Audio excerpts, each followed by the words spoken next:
to Silent Movie Night at the Fargo Theatre. Dave Knudtson, ladies and gentlemen.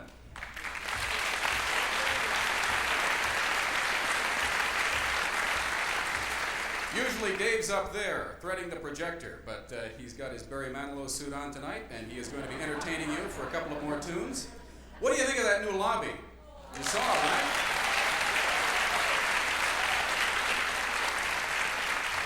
I mean, this is a theater. I suppose maybe 30 or 40 years from now what they'll do is they'll tear out that lobby and bring back that late 50s look that we all miss so much. Get some vinyl wallpapers, some rubber floor tile. Maybe wash down the aisles here with some Coke and popcorn. Get some gum under the seats. Make it the palace it used to be. But somehow we'll suffer through this, right? David, it's a great pleasure seeing you at the console. This is the first time we've had this going on here. This is special. About 12 years ago, we used to go over to Dave's trailer. He's gone up in the world since then. And in the back of his trailer, actually the whole back of the trailer was an organ console. In the front of the trailer was a movie screen. So you kind of get where he's coming from. At any rate, Dave Knudtson. Thank you. It is indeed a pleasure for me to be able to welcome you from this side of the orchestra pit. It's a little different for me. As Doug said, I'm usually way back there where the lights are coming from, and it's a very strange feeling indeed. But it is a special weekend for all of us on the staff at the Fargo. That tune you heard coming up is called Great Day. And this week, thanks to the Reinecke Foundation and the project that's been going on all summer, the whole week has been a great day for us. We're no longer walking in cement dust, and we have a beautiful new facility to work in. That piece of music comes from the 20s, or back in that era somewhere. And because we think we're going to be around for a few more years, probably, I don't know if it's going to be long enough to see the 50s lobby brought back, but we're going to be here for a while. And I'd like to play a piece of music, since we're in the Barry Manilow arrangements tonight, a piece of music from an 80s song, a beautiful Broadway musical that's a favorite of many people who work here. It's from Cats, and it's called Memory.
Thank you.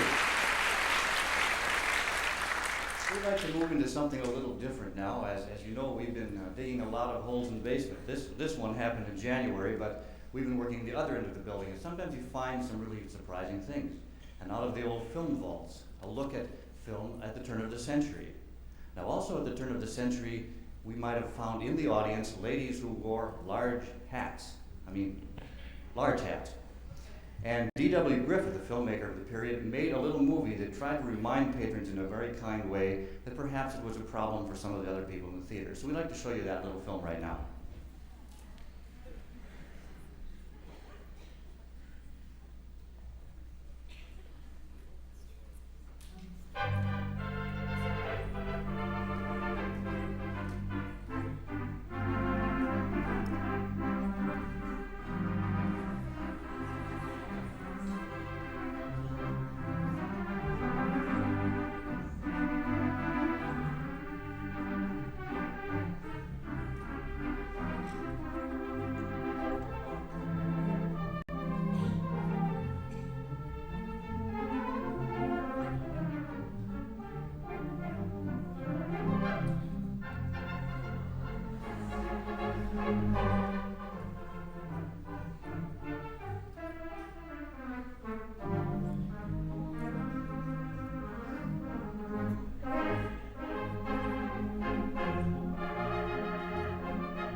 Once again, Dave Knudtson.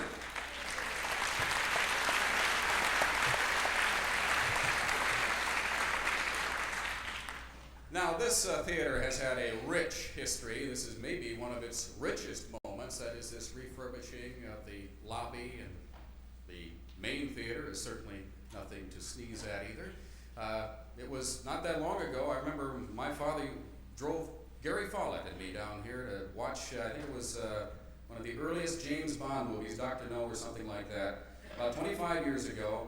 And like I said, you could get up to go to the concession stand and leave your shoes in the gunk on the floor. It was a different place then. Now, it's reborn, a special place where twice a year at least we all come together in communion for the Fargo Theatre. It's also busy, of course, during the rest of the year, but these are special times. Now, because the history is so rich and because so much has happened during the last, about 13 years or so, I guess the first silent movie night was 13 years ago, this November, there's been plenty going on. And to kind of bring you up to date, we've got a special movie we're going to show you tonight. We'll call it a premiere at the Fargo Theatre. Hope you enjoy.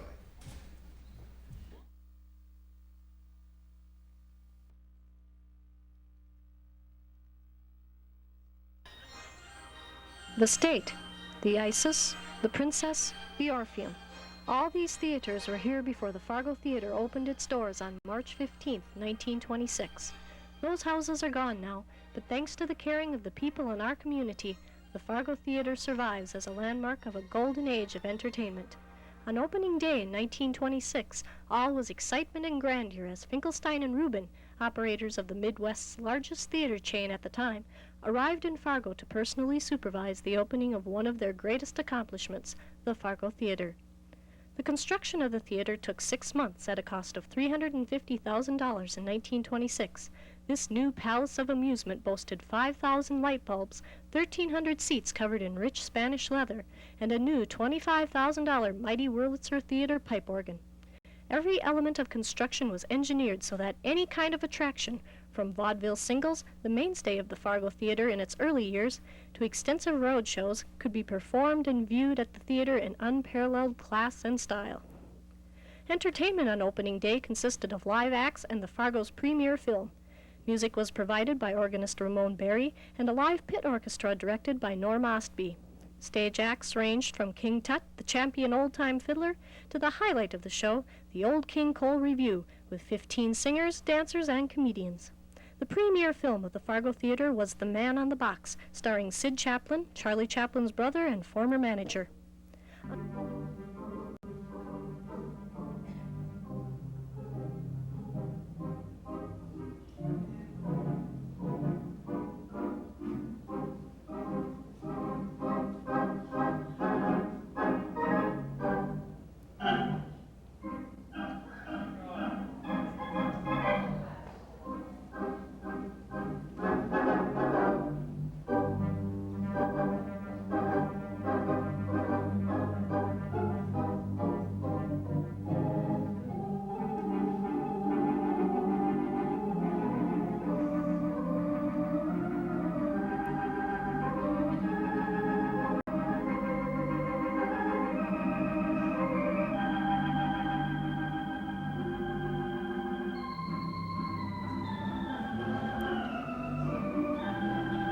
On December 4th, 1927, Vitaphone equipment was installed to handle the latest novelty in film, the sound movie.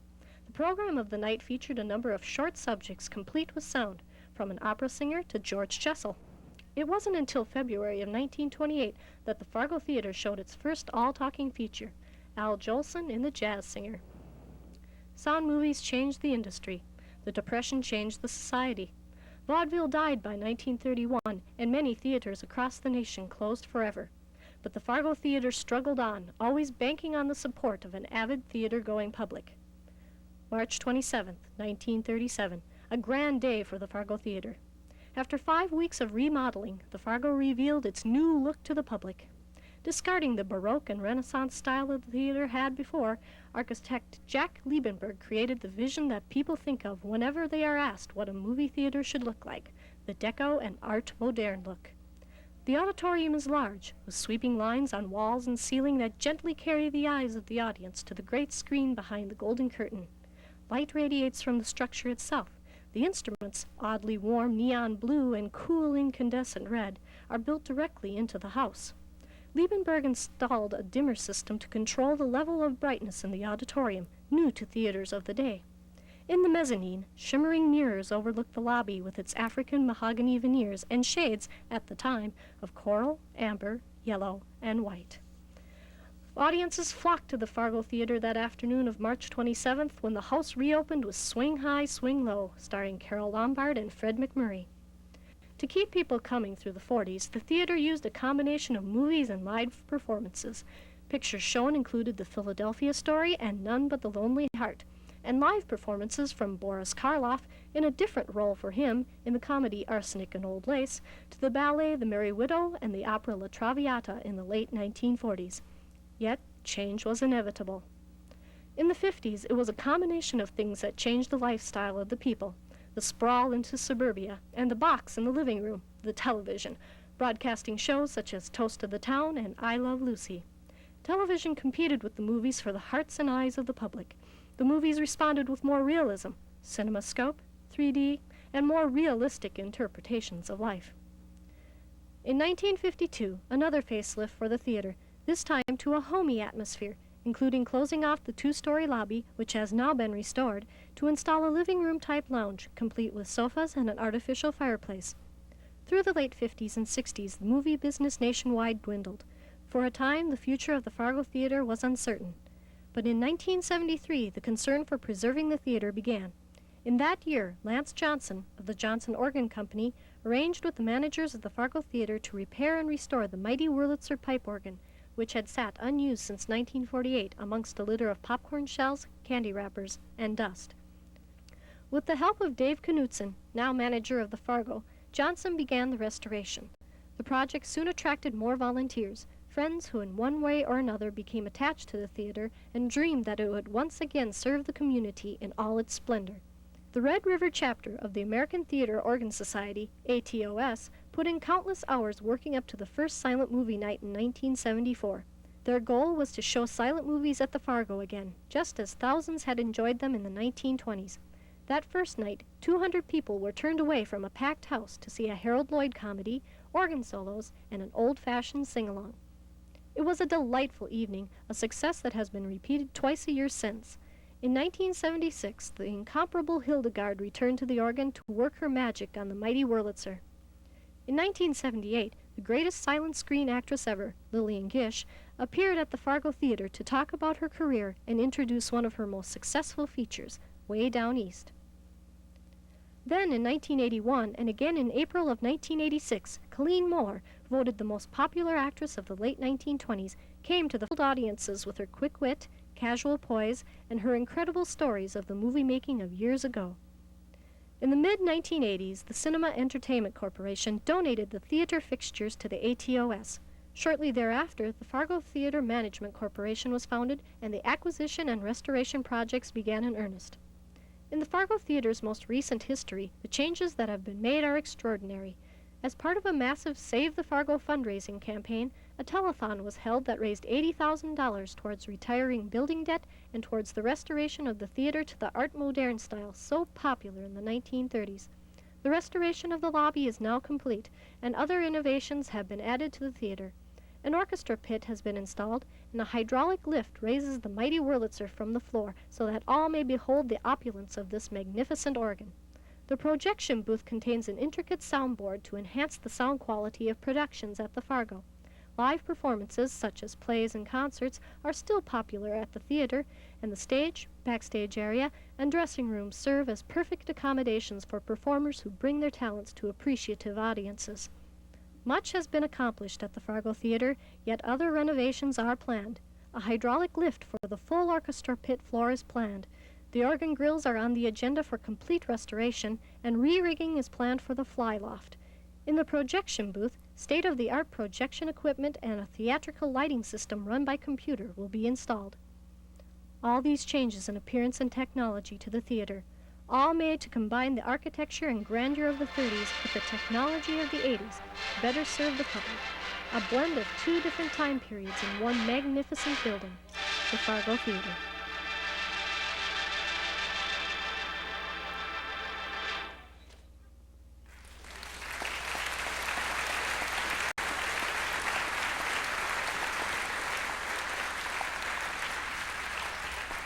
Well, there you have it, in a nutshell, a history of the Fargo Theatre. And as you heard, there's still plenty of history to be made here. Now, you've been sitting around kind of soaking this up, letting your joints get a little creaky, and maybe you want to take a couple of deep breaths, maybe something in the key of F, Lance? Yes. Can you all hear that note? All try for that, please. Together now.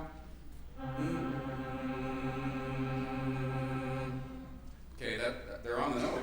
They're on the note. They're just not loud enough, are they? What we're going to do now is the famous Fargo silent movie night. See? Sing along. That's right. Fill in the blanks here.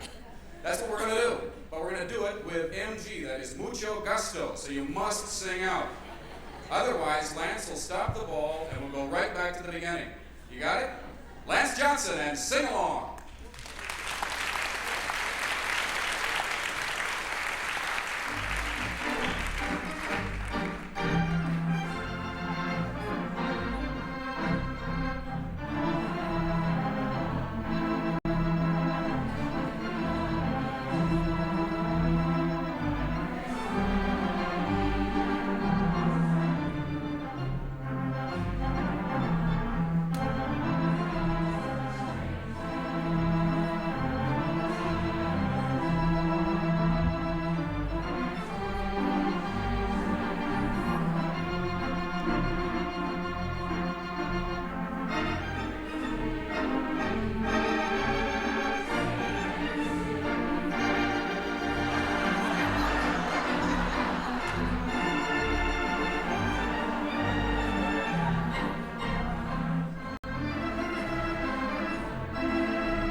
because they put the wrong lens on the projector up there on the last line, as you all know, was on the floor here, but you carried it off.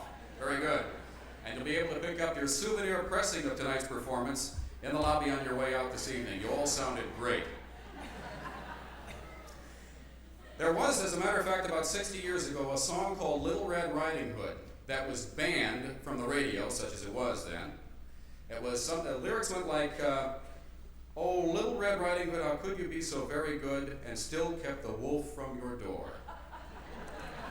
How things have changed, huh? Well, the next performance tonight, before the feature film, is someone very near and dear to all of us who've been involved with silent movie nights at Fargo Theatre, and to all of you who made this a regular event in your lives. Ladies and gentlemen, with a special surprise, the Incomparable Hildegarde.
Hildegarde, and on the accompaniment on stage, Lance Johnson and Dave Knudtson.